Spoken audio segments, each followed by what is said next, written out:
Scene Mom Says, welcome to the new podcast from former Phoenix radio host Danny Cutler. Each week bringing you independent music, industry news, the occasional interview, and other fun segments. Let's get to it.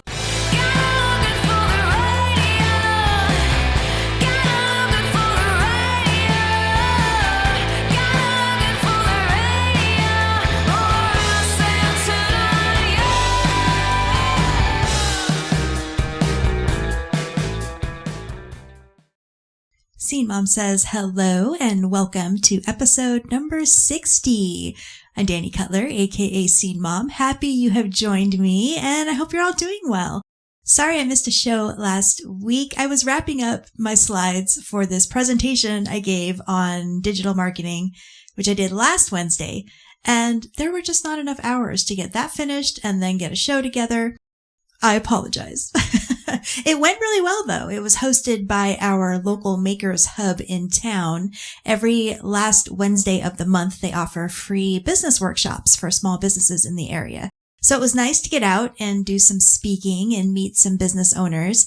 And it was also the perfect kick in the butt so that I do more classes. I have several that I want to do, and now I have a few more ideas thanks to the feedback and questions from those who attended last Wednesday, which is all very good stuff. I'm also going to do one that is artist specific too. So those of you in New England, make sure you're following Scene Mom Says on Facebook and DCutlerAZ on Instagram so you don't miss anything.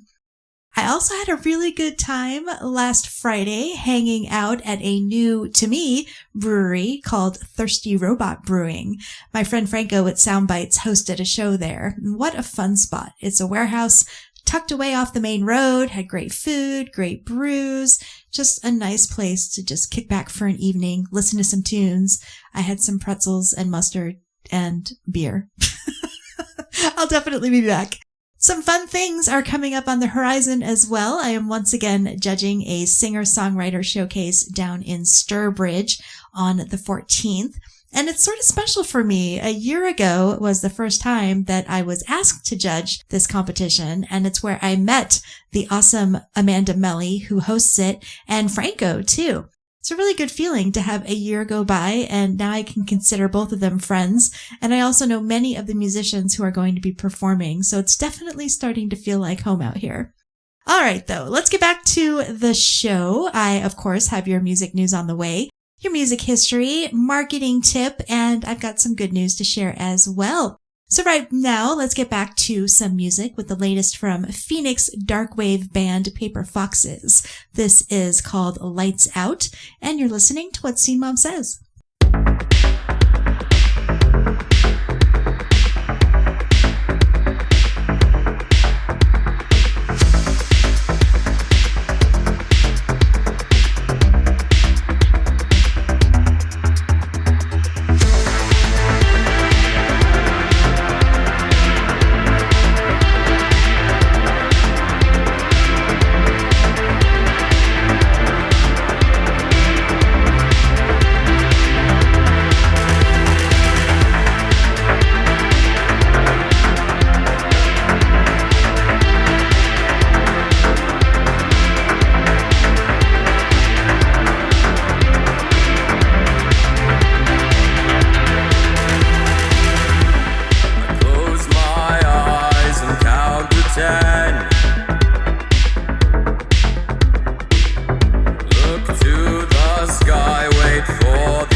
Hi, this is James from Chrome Rhino in Phoenix, Arizona. You are listening to Scene Mom Says with Danny Cutler.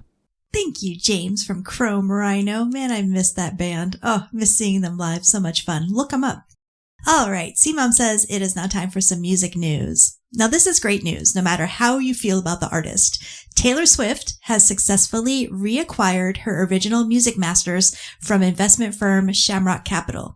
If you recall, a few years back, her masters ended up with Scooter Braun, and she said no to a deal with Shamrock because Braun was still in the picture. So she took matters into her own hands, and she famously re-recorded her first 6 albums, and it paid off. Her Taylor's versions have been massive, with 1989 Taylor's version even blowing past the original's first week sales. So this move gave her ownership and control over her music. The re-recorded version of her debut album is complete, though the re-recording of her album Reputation is presenting a few creative hurdles for her. Now, Swift attributes the ability to buy back her masters to the immense support from her fans and the success of her Eras tour. It is a huge win for artists everywhere if you think about it, and hopefully will set a strong precedent. We should all be in charge of our music. Read those label contracts for sure. All right, well, let's talk about something interesting happening in the concert world. Many Beyoncé fans who jumped on pre-sale tickets for her Cowboy Carter tour are feeling a bit of buyer's remorse right now. So what is happening? A lot of folks who paid top dollar for those early tickets are finding out that when the general sale opened up, or even on resale sites, prices for similar seats were actually much lower, like in cases up to $800 or $900. Now, it's a bit of contrast to what we saw with Taylor Swift's Eras tour, where tickets were basically gone before the general public even had a chance. So a lot of the frustration here is pointing towards, once again, Ticketmaster and their dynamic pricing model, where ticket costs can change based on demand. There's even talk from groups advocating for a more transparent resale market, hoping that it can lead to better prices for fans.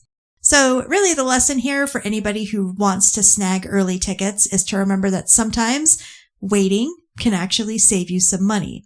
It's definitely something to consider before you hit buy on a next pre-sale.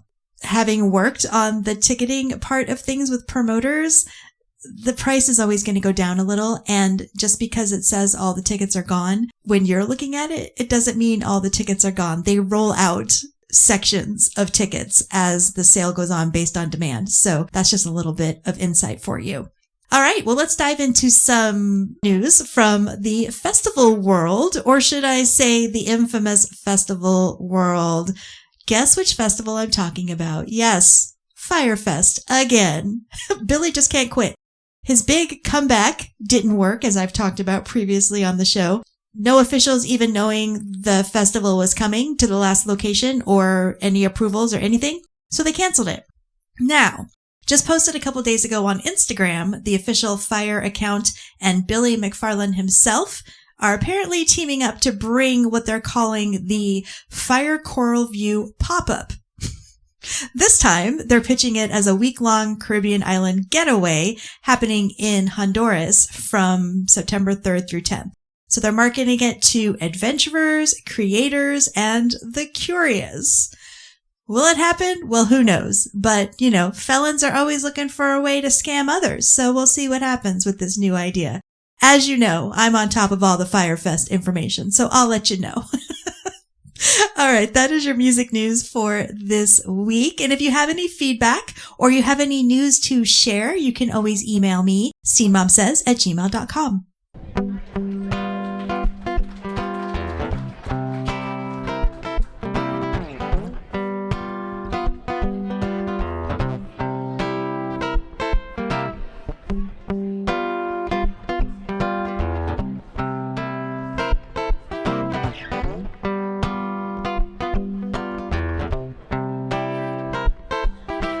Things are going really good right now. I gotta go and find me a way to screw it. Oh, up somehow, yeah. Take a good deed to doing vacation. Quite inquisitively disrupt the investigation, yeah.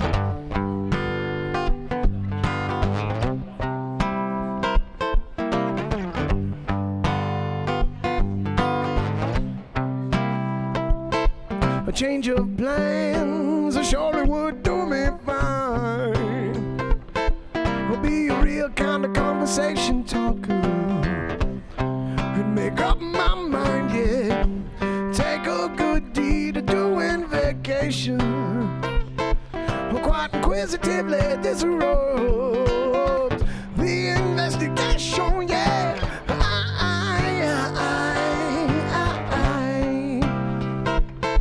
I'm storm chasing, yeah.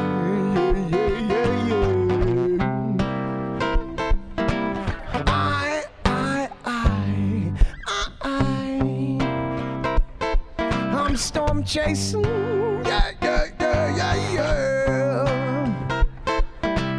Ooh, my nice guy exhausted. Ooh, my friendly, I lost it. Some time.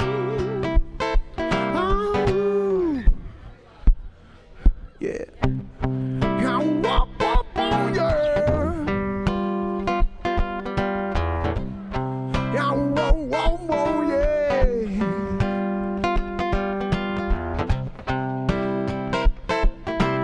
Oh, my nice guys, I'll stay.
Storm chasing, yeah.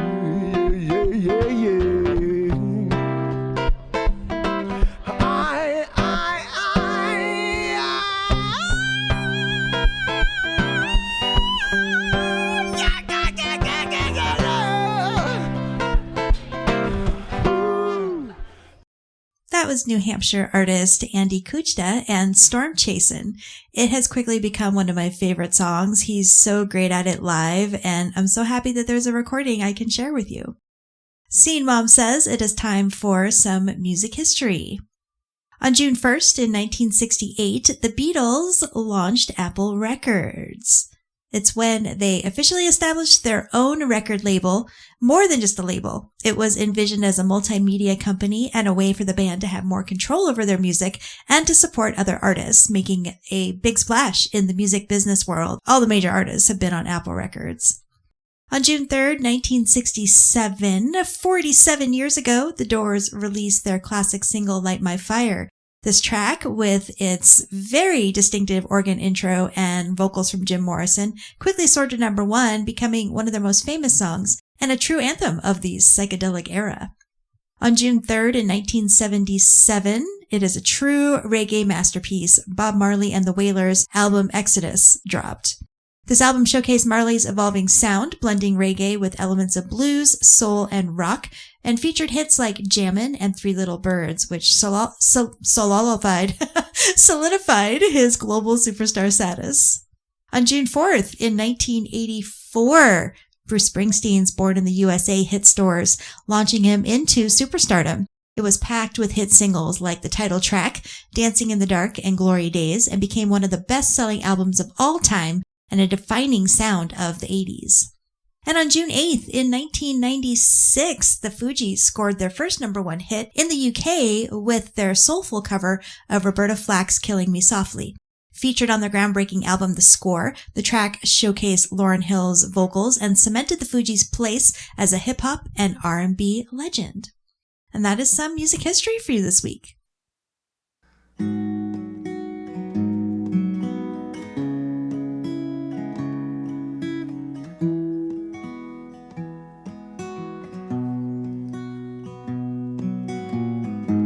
Run with the wind against my back. Yesterday I can't rewind.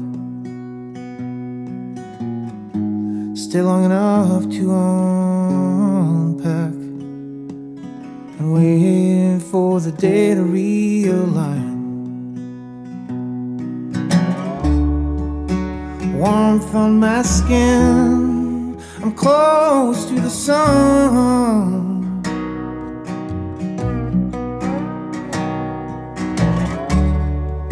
And I still got the strength to run.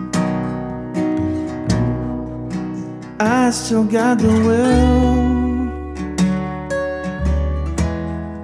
to start again.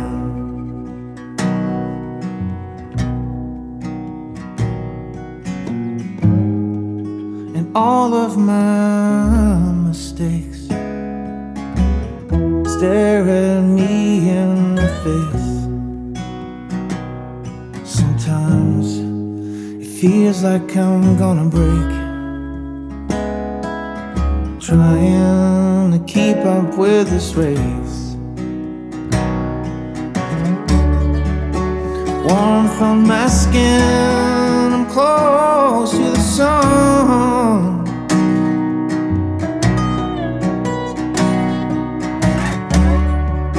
And I still got the strength to run. I still got the will to start again.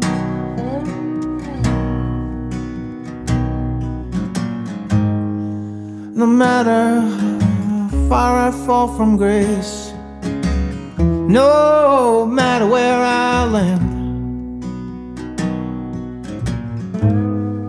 no matter the lines in my face or the scars on my hands, warmth on my skin, I'm close to the sun.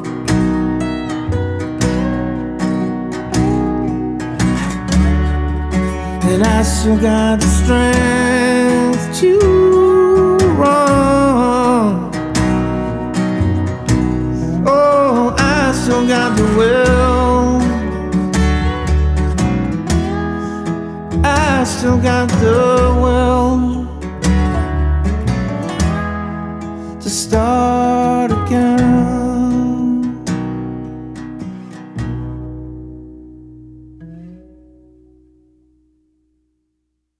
That was New England artist John Gerard with Close to the Sun, a new 2-song EP he just released, and you can find over on his website, which of course will be in the show notes. John is preparing to attend the Northeast Regional Folk Alliance, which is focused on helping artists connect and grow. I have heard John a few times now, and as you just heard, he is a beautiful singer and songwriter. I can't wait for more from him. C-Mom says it is time for your marketing tip of the week. And this is part 5 of my series on announcing an event. So I've been putting shows together and promoting them for over a decade now, and there are still some basic mistakes when preparing that really are simple fixes. I'm covering the things that you need to have set up before you announce the event. It'll make all the promotion after announcing and your event go much more smoothly. Last week, I covered the communication plan between everyone who's involved in the event. And this week, I'm going to talk about a strategy check because timing is indeed everything. You have to be smart about when you announce your event in order to have the most impact. So that includes choosing a time and a day when your audience is most active. So maybe try a date that isn't when everybody else is announcing. It doesn't always have to be a 10 a.m. announce time when other shows are announcing. try and go outside the box a little on that. Avoid clashing with other big local events. So if you know of another show that is going to announce at the same time and it's just going to drown out your announcement, well, avoid that. That goes back into when your audience is active or maybe just a little bit outside of the quote norm times for announcing a show. And you got to make sure that announcement has a clear call to action. Buy tickets now, RSVP here, pre-sale on this date, whatever it is, make it very clear and easy for people to get to. I mean, the goal is maximum visibility and engagement right out of the gate. As soon as you announce it, just having the max amount of people see it. Ironically enough, I had 2 shows announce on Wednesday, yesterday. And on one of them, I didn't get the graphic until Tuesday. And the second one, I didn't get any info at all until the day before. So frustrating. It's really unfair to think that a venue or other bands can just drop everything and throw the announcement together. I don't care if you're the most anti-establishment band in the universe. You need to be somewhat professional. Give ample time for everybody to prep for that announcement date. And as always, if you want to chat more about marketing and promoting your music or your brand, you can schedule a consultation with me at dannycutler.com. You can also subscribe to the newsletter, and there is also the private Facebook group as well, which I'll have links to in the show notes.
That was Phoenix band Basic Elements and the night or quiet version of their single Hide, which is also a live version from their reunion show in Phoenix in 2023.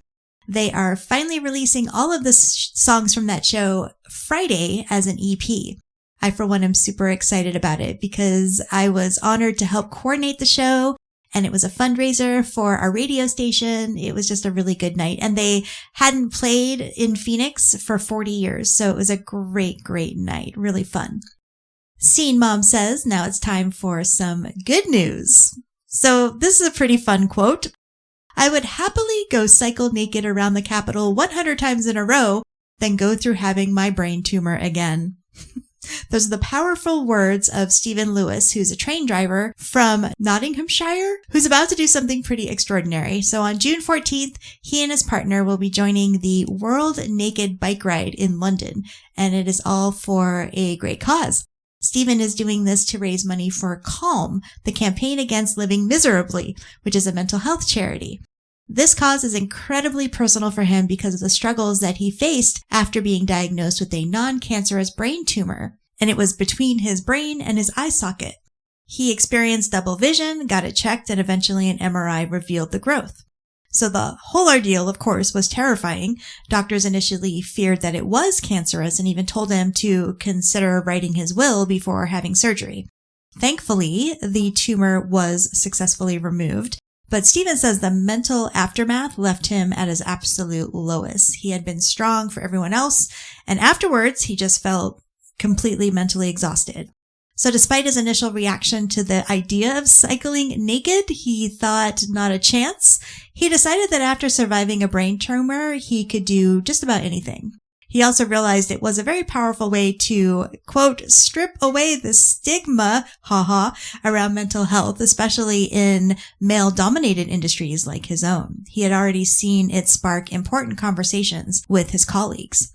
So June 14th, Stephen and his partner are going to be riding through some of London's busiest areas and bearing it all for mental health awareness. So be on the lookout, Londonites. That's some good news for you today. And that's it for episode number 60. Links to all of the music and news heard this week will, of course, be in the show notes. And if you have any feedback or thoughts or articles to share, you can always get in touch on social media. It's Scene Mom Says on Facebook, DCutlerAZ everywhere else. And you can email scenemomsays@gmail.com. And if you like what you hear, I would love it and appreciate it so much if you would share. I am also an independent artist. Thanks as always for listening, and you will hear me again soon. You've been listening to the Scene Mom Says podcast.